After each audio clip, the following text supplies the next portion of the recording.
My name is Brock, and this is the Dungeon Master's Toolkit Podcast.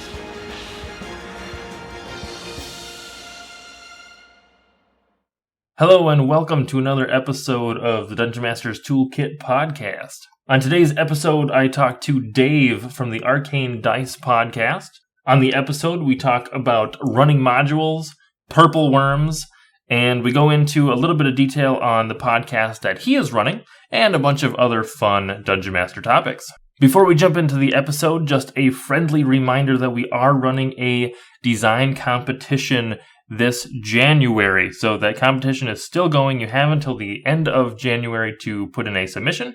Submissions are short 250-word entries. It's just an item or a magical item that you might find in a fantasy desert metropolis type area. And then we will be going ahead and publishing all of those in a free PDF that everybody can grab. And remember that this is system agnostic, so don't put anything specific to a certain system in it. Just make it kind of a vague text description, and it should work for anybody. With all that out of the way, let's jump into the episode. Welcome, everybody. Today I have Dave from the Arcane Dice podcast. Welcome, Dave. Hello and welcome. Thanks for having me on. I really appreciate this. Yeah, I'm really excited to have this conversation. Dave, why don't you tell us about how you got started in the tabletop role-playing hobby?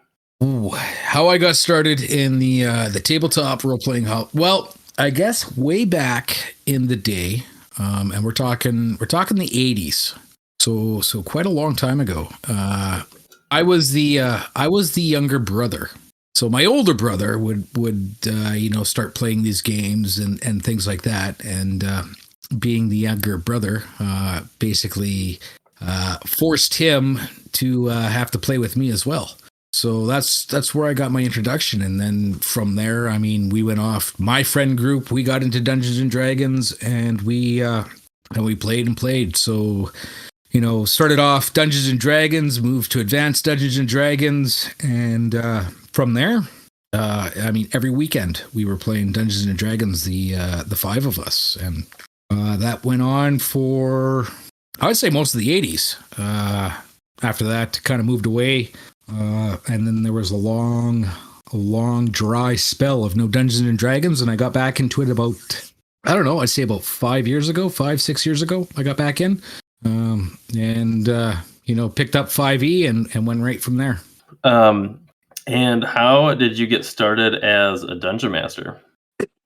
Well, everybody wants to play, but not everybody wants to dungeon master.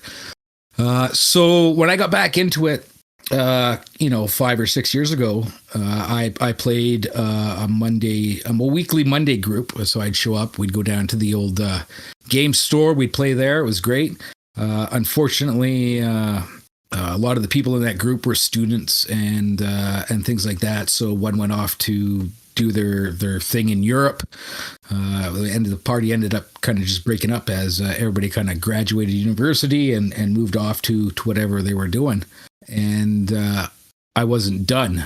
I wanted to play more. Unfortunately, I had to take over as the dungeon master. So rounded up some friends.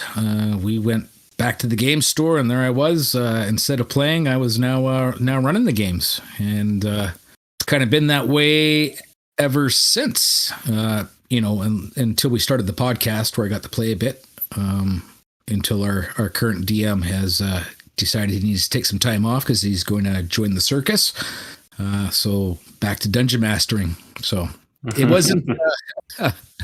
It wasn't a, I didn't set out to be a dungeon master.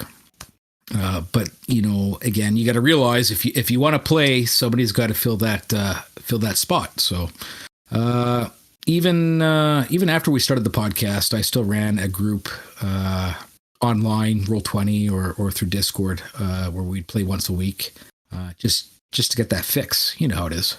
Oh, I mean, I think that's kind of almost the standard answer for everybody, right? Is not necessarily that you chose to be the dungeon master. It's just that you decided you didn't want to stop playing. So exactly. Like I don't mind being a dungeon master. I enjoy it. But obviously you get more dedicated time as a player, right? You have your character, you have your arc, you have your goal. But as the dungeon master who's got to facilitate the story, I mean, you're all over the map half the time. You're got to remember to account for everybody, let them get their story out, and that's the hard part because I want my story, but I'm learning slowly to do that. But I mean, it's not always an easy job. Are there things that surprised you kind of when you jumped into being a dungeon master?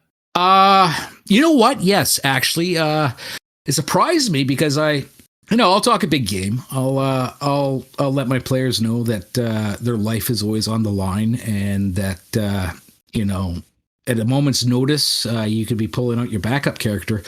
But it surprises me how much I actually sometimes, as a dungeon master, pull my punches when dealing with some of the monsters. And is that in when you're pulling punches? Are you rolling behind a screen or something, and then not? Having misses and stuff, or I'll roll behind the screen, and if I've already hit that guy 3 times, and I know he's not doing so well, or they're not doing so well, and then I roll a nat 20, I let those slide for a little bit, right? I want them to get their story out, but at the same time, I want them to realize that that it's a real possibility that your character can die. And how do your characters respond to that? Are they generally of the type that they don't want their characters to die? Or are they okay with that? I mean, they're okay with it. They I let them know it's going to happen. So have that backup character. It's character deaths. They're never really easy for the character, right? Everybody gets attached. So if we're just in a random encounter. That's a really crappy time to die, right? If you're going to die, it should be, I feel like a hero's death, right? Bumping into 4 wolves and they get 4 lucky crits right in a row. That's right. That's kind of a little unfair. Going down, fighting the big bad. That's a little more easier for them to swallow or chew on, right? So I try to keep them going for as long as possible, but I gotta. That's really my big thing. I gotta stop holding their hands so much and let the dice roll as they roll. And playing 5e, it seems a lot of times, at least when I've run 5e, that I might pull punches a little bit, and then the characters seem like they were in a pretty bad spot, but they actually weren't. Or the 5e characters tend to be fairly resilient. They do, right? And with the death saves and the revivify and pouring a healing potion, it's hard, right? It is hard to kill a character sometimes. So they have that advantage now. Not like in the old days where if you went below your con or whatever it was, right? You're dead. That's it, permanent death. So it's hard to do that in 5e. Get that permanent death again. I think it's 3 times or 2 times. 3. Yeah, you get 3 saves, and then if somebody heals you before then you can pop back up 2, which is usually the case in the games that I've played. Somebody will hit you with a healing spell or a potion or something. I mean, it doesn't really get you out of danger, but you're not dying anymore, so that helps a little bit. Right, and then in the old days, it was, I mean, you went down, you would lose hit points, continue to lose your hit points into the negatives, right? And that's once you hit a certain threshold, that was it. You're permanently dead. Only resurrection or something like that could get you. But I mean, with 3 death saves, as soon as you pop back up, you got 3 death saves again. It's hard to kill a character, but it can be done. When you're running games, do you have kind of a certain story path that you're following, or do you do more of an open sandbox? What is kind of your DM style? I like to have a module. I'm old school that way. I don't want to spend the whole game having to think that much on my feet. I mean, maybe I'm a lazy DM for that. I'll throw my own things in, but it's nice to have a module with an adventure path that you're going to be following. That's what I prefer. there's some DMs I know who can create this magical world and just roll with it. And that was our last DM. He everything was in his mind, right? Our actions caused what would happen next mostly. Like we would say something, he's like, "Oh yeah, it's a good idea. We'll go that way." But I like to have a module, something for me to aim to end for, right? Otherwise, it could ramble on forever. With the module, there's a beginning, a middle, and an end, and from there, you can move on to the next module or adapt something else to bring in. So I'm a huge fan of that. I have not run at least I have not knowingly been run through a module, I guess. What module, is there certain modules that you really enjoy or would recommend? Oh man. I mean, I think it's out now. I think it's out for 5e, but Temple of Elemental Evil, that is a classic module that I think they have adapted to 5e. Wonderful. I mean, it's got all that classic dungeon crawl kind of stuff in it. There are so many out there. It's hard to pick. With the new modules they've come out now, I believe there's the I haven't played all of them yet. But I mean, what do we have here? For somebody starting out, what is it? Tales from the Yawning Portal is a great book for people to start out with. It's got 4 or 5 modules in there. I think Tomb of Annihilation's in there, which is another great module. I've played some of the, I believe, Out of the Abyss, which was really, really good. I mean, a module, with 20, 30 years, 30, oh, jeez. I don't know my age, 20 years was just 2020. So 40 years of Dungeons and Dragons. There are so many great out there. Just to start off, you could easily, what is it? Keep on the Borderlands. I think they've updated that one as well. It's a great starter module for anybody who's looking to start DMing or even players to start playing to get in and get that experience for Dungeons and Dragons, right? Any of the old modules can be easily converted to 5e, right? You just got to look at the monsters, change out the stats for whatever, and off you go. So, I mean, the sky's the limit. Yeah, I think I need to really get into a module and have that to run because, like you mentioned, a lot of the games that I've done, they just they can become unfocused, and then if the group's not excited about it or whatever, then scheduling issues and they just kind of fizzle out. The normal reason that campaigns usually die. But having something a little bit more set in stone, maybe a little more cinematic, with a little less prep time too, right? Because it takes a long time to prep stuff, and just having a bunch of it at your fingertips makes it a little bit easier.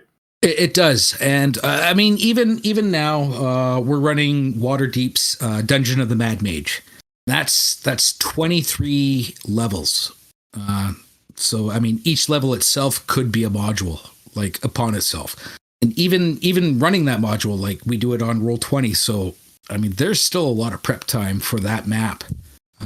It's I mean, a lot more than say if we were sitting around the table where I just roll out the map, throw a mini down when you bump into a monster. So, I mean, even with modules now, with the, Roll20 and the other apps for playing games, really adds to the prep time. But at least you know where it's going to be, and you're not trying to figure out, okay, well, I have no idea what they're going to do because I'm making this up as I go along. I have a general idea where they'd like to be.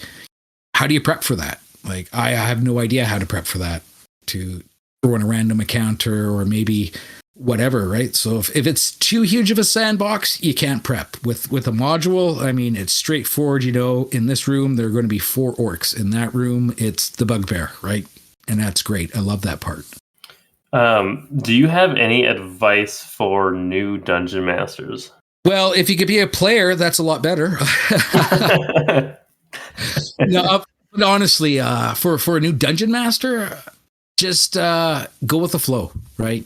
Even with a module, even with a homebrew world, your players are constantly going to surprise you, and just roll with it, right? We could spend a whole session just dealing with one door. I mean, it's not even locked, but the players get this idea in their head that, oh no, this is the door. This is the major door for some reason, right? So your players will always dictate how the story goes and just let it happen. That's the best advice I can give, right? Have an idea, a beginning, a middle, and an end if you're using the module, or a direction you want to go if you're going to sandbox homebrew something, and just see what happens, right? I can spend hours prepping a map, thinking this is where they're going to go, and they'll just surprise me and turn around and say, you know what, we're going back up to level 1.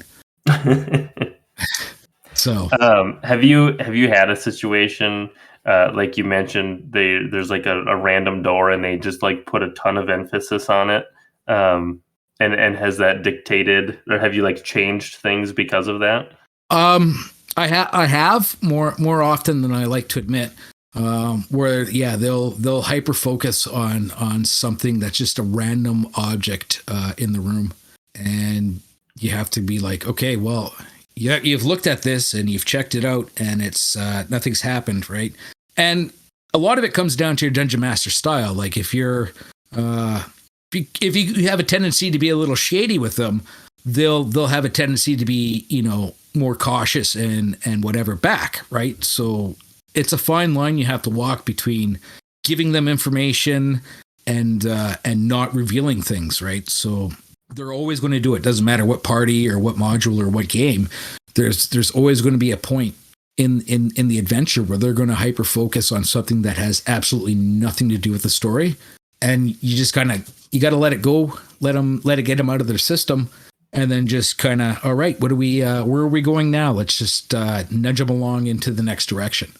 I don't have a poker face, so whenever my players do something really weird, a lot of times I'll just smirk. But it's the same smirk whether they're like, I know something that they don't know, or they're just looking at something that's dumb and is irrelevant. But they don't know that, and usually every time that happens, they get even more paranoid about whatever they're doing. Right. And that's just it. And the adventure that we're running now, Dungeon of the Mad Mage, there's obviously an insane mage involved.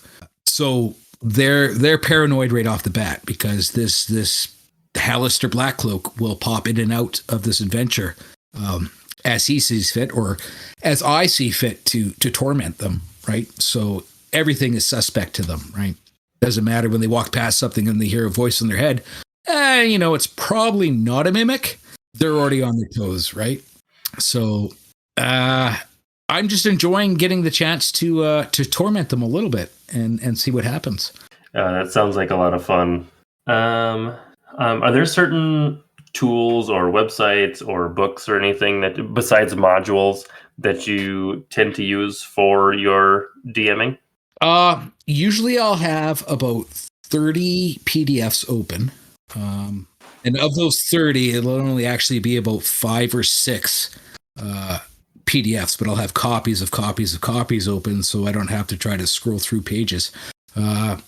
Google is my best friend when we're doing something. So they'll be like, "Oh, I want to do this." I'm like, "Well, what spell is that?" Right? And I'll just Google it. Roll20 will generally pop up the spell or item or monster. If not, there'll be like an SRD page or a Reddit forum or anything like that. So, I mean, the module I'm running, Dungeon Master's Guide, Player's Handbook, and then Google. It's going to be your best tool.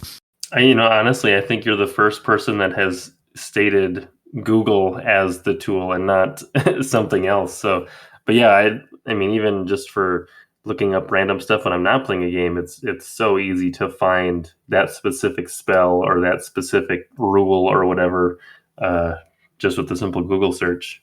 Right, and it just pops up, and it'll usually pop up. Roll20 has most of the answers. Yeah, so I Google something, it's usually Roll20, D&D Beyond, or a Reddit or Stack Exchange thread. And that's usually the first few that come up, or like the 5e SRD page, or Eberron Wiki or whatever, right? So I'd say 90% of the time the answer is correct, But really, once I decide that it's going to be the correct answer anyways, right?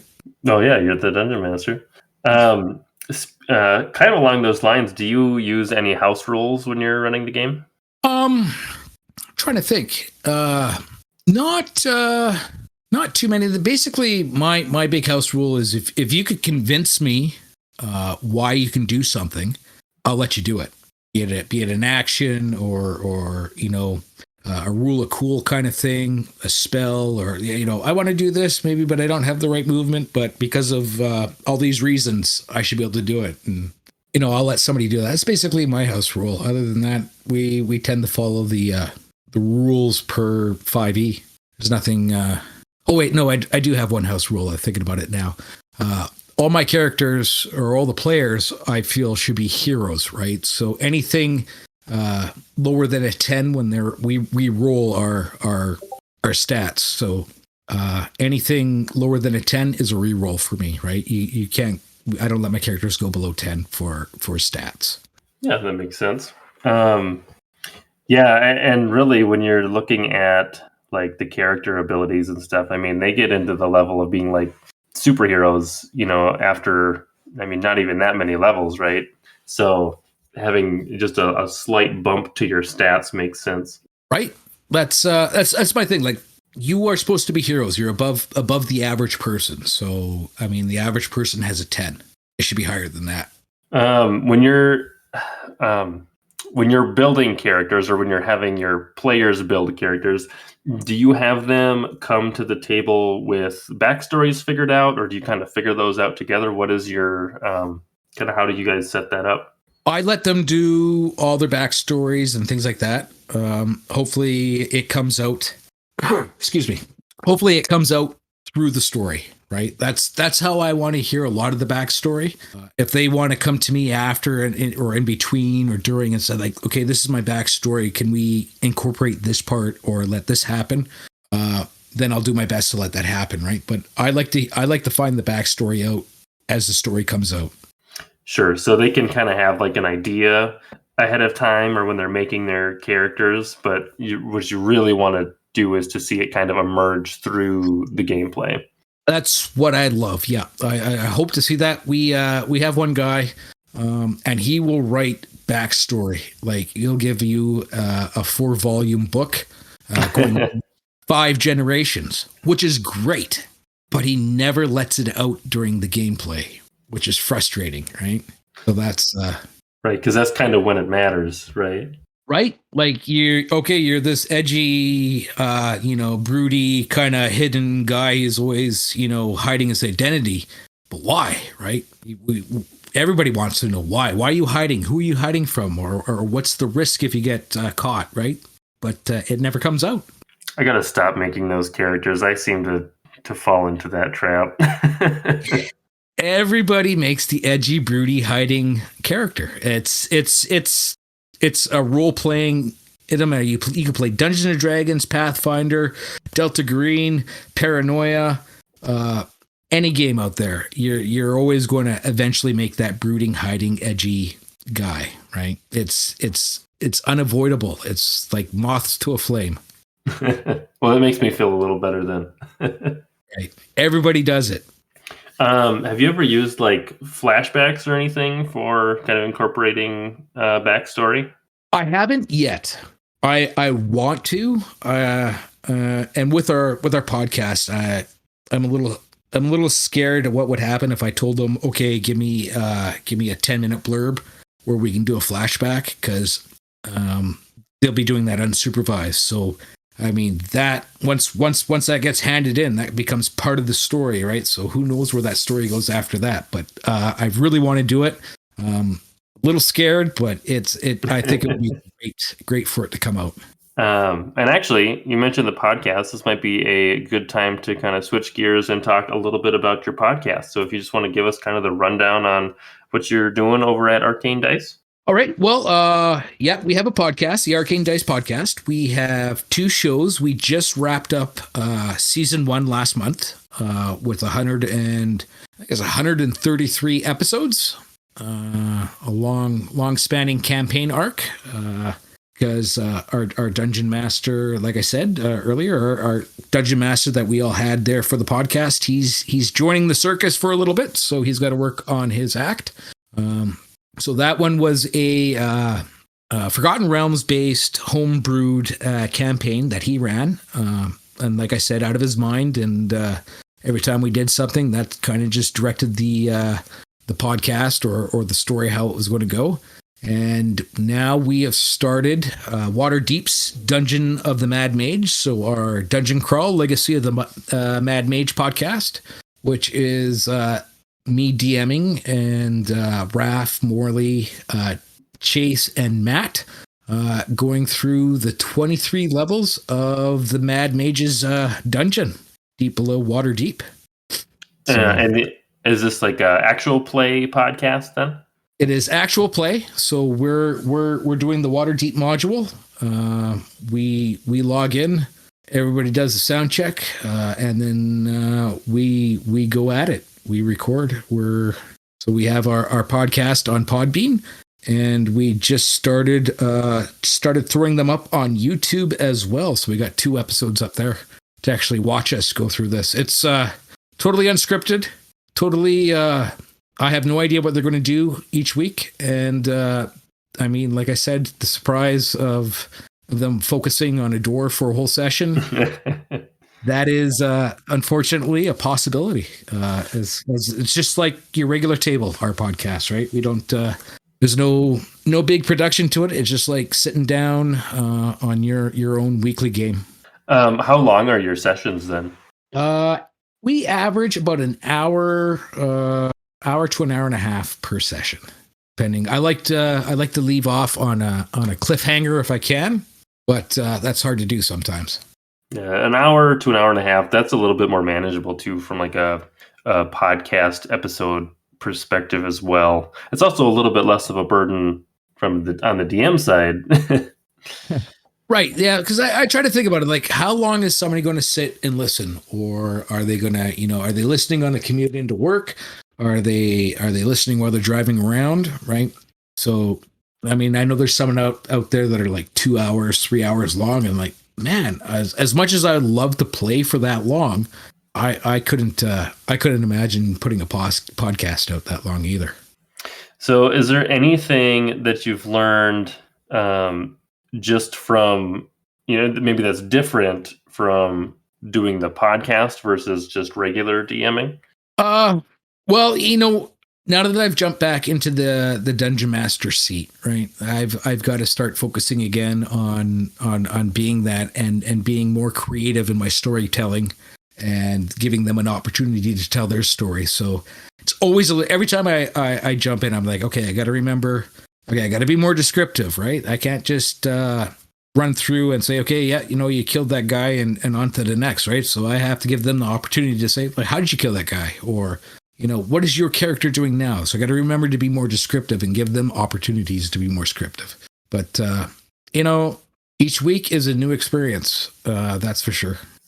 Yeah, that makes sense, especially when you kind of think about it being a audio only medium for the podcast, and then the people at your table maybe can either see maps or are a little bit more engaged. But then if you have a listener that's in their car, then like you said, if you just say, oh, you hit the guy and then the next guy, yeah, whatever, it can be less interesting then from a listener perspective than maybe it would be for the people that are at the table.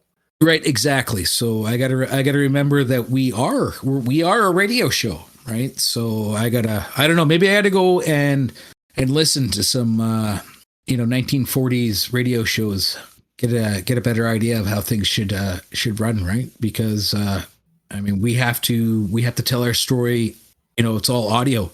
We just started doing YouTube. So now they can watch us. But before that, it was, you're not going to drive around or, sit on the train watching YouTube. You're gonna listen to a podcast more than YouTube, right? So we still got to keep that whole descriptive storytelling ability and work on that. It's funny. Even when I am like, air quotes, watching YouTube videos, more often than not, I'm actually just like set my phone down and listen to it while I'm cleaning or doing dishes or something, I don't actually end up watching YouTube a lot either. I end up listening to it. So having something that is easy for me to intake without needing to see what's on the screen is very beneficial. Right, exactly. Right. I mean, the YouTube helps as you can see the map now, but still, yeah, it's an audio storytelling, and we're working more and more every week. Like every week's an improvement for us, right? And that's the goal. Is just be that little bit better every week to tell that story. And I think, did you mention that you were using Roll20 for online play? We do use Roll20 for online play. It's the one I started with, so it's the one I'm sticking with. And it's free, and I like that. And it has its quirks. I had a paid membership for a little while so I can get the dynamic lighting, but I felt, all in all, the amount of effort that had to go into do dynamic lighting, it wasn't worth it, and it still works well just the way we do it now without it. So it seems to be a fine system. Roll20 was the first one that I ever started with. And yeah, it has some quirks, but it does get a lot of the main, really the core things that you need. It has, and it's fairly simple to use and to learn, I think. Yeah, and I mean, when I would play with my weekly group, we used Roll20 online, and they did the characters up in it, and it was great. It would roll for you. You saw the dice rolls, all that kind of fun stuff, and that was wonderful. I mean, using it for the podcast, we're just basically using it for the map. I let them have their own characters. They're rolling their own dice, so I'm trusting them, just like they're trusting me. So it seems to work out well. And I mean, you got to admit, rolling physical dice is always better than computer dice. It's nice when it can do the math and stuff for you, but it just doesn't have the same feel as rolling physical dice. Right. I mean, if they screw up real bad and I got to roll something that high, I'll use the Roll20. That's not a problem. I mean, they'll appreciate seeing, 20 D6 of damage come across. That gives them a little bit of a wake up call as opposed to me rolling it in my box and then waiting for me to add everything up. But yeah, it's a good system. I know there's Fantasy Grounds or something like that out there. There's a couple of other ones. I know quite a few have popped up, but like I said, it's the one I started with. So, I mean, the learning curve is no longer there. Most of the guys in the group were on my weekly group anyways, and they know how to use it as well. So it's easy peasy. Yeah, if everybody knows it. I recently got Foundry and I've been playing with that, and there's definitely more features, but like you said, you can spend a lot more time prepping things, to use those features. And actually, I would say in the last, couple months, I have seen multiple Reddit posts of more and more people who are like, hey, I just put together my own, VTT, check it out and see if you like it. And it's like, holy cow, there are so many of them now. And I think the pandemic to some extent has helped to push that as kind of a necessary piece for continuing to play. Oh, for sure. Right. Like the pandemic definitely jump-started and spearheaded the VTT craze. Like you can't on Reddit or anywhere, like everybody's got a VTT now. Like check mine. But I mean, as a player, as a DM, as the guy on the street, I don't have the time to check everyone out, right? Like I know Roll20, it's established. I mean, I'm not getting paid by them by any means, and they haven't given me anything, but I mean, it's established, it's there. Yeah, the voice and video chat can be, splotchy at times. We use Discord when we played online, right? So Discord for voice and video, Roll20 for the map. And that's really all I want is I need that map so they can see where they are and I can see how close they are to the monster instead of trying to theater of the mind everything, right? And then, for sure somebody's got flanking, for sure somebody's within range, for sure that that spell AoE is going to hit all these people. That is one of the main reasons that I like to use maps as well, is there's less questions from players as to like, okay, how close was this person again, and like, can I hit this, and as a DM, that's a lot of things to like try to keep track of, like mental distances and stuff in your head as to how far things are, and that's just not something that you really want to have. That's not something that I care to have my brain thinking about, along with everything else that I'm trying to accomplish at the same time. Right? That's a lot of plates in the air, and half those plates are spinning. So I mean, I like to try to keep it as simple as possible for me. Even with NPCs, like I'll do NPCs up in Roll20, or monsters. I'll pull their stats, I'll put them into a sheet so I can open them up and look at them. But I mean, you gotta, to keep the battle moving, to keep the encounter going, you have to have those hard lines, right? Okay, you are this close, that far. I need to know that so I can just keep it rolling smoothly. And we're not fighting like, oh, I'm close enough, or I should be able to do that, right? Have that hard black and white look. You can do it. No, you can't do it. Okay, I have a question. Okay, I was trying to find it on my sheet. Do you have a favorite encounter that you've used before? Yes, I do. I only save it for when they've angered me or frustrated me in some way. But if you're going to give them an encounter that they will never forget, Purple Worm. I really liked the chuckle at the beginning of your response to that. You can never go wrong with a Purple Worm. And I mean, it used to be everywhere in the old days, purple worms, but now not so much, right? And I think they really need to make a purple worm resurgence. I was hoping with Dune coming back out again, we would see more purple worms in encounters. But I'm doing the best to make sure that happens. You can use them anywhere, right? They could travel through the ground. You're in a dungeon, purple worm. You're in an inn, purple worm. It's great. Palace, purple worm. Yeah, you said tavern, and I just adventure starter. All right, you're all in a tavern. You're talking. All right, bam, purple worm. Roll initiative. Right. I would love that. I think the first encounter they have in the Dungeon of the Mad Mage is an actual troll. So that's a nice little warm up for them as well too, right? Battling a troll and trying to remember that they heal and you got to stop the regeneration. With the purple worm encounter, do you have any fun tactics that you like to use as the worm on the players? You can never go wrong with swallow. I mean, get him inside. I'm just actually pulling up the purple worm stats right now. Look at that, Roll20, purple worm. Tail stinger, bite, yeah. So it's a DC 21 Constitution saving throw. No wait, that's if they attack. It's 19 DC 19 Dexterity saving throw or be swallowed, right? So that's pretty high. That is pretty high, right? And then they have to do. Then there's the 66 acid at the start of each turn. So they got to do 30 points of damage or more in a single turn to get the worm to do a Constitution saving throw to see if it pukes it out, right? So depending how mad you are at them, I mean, doesn't say how many people it can actually swallow. So I don't think there's a limit. So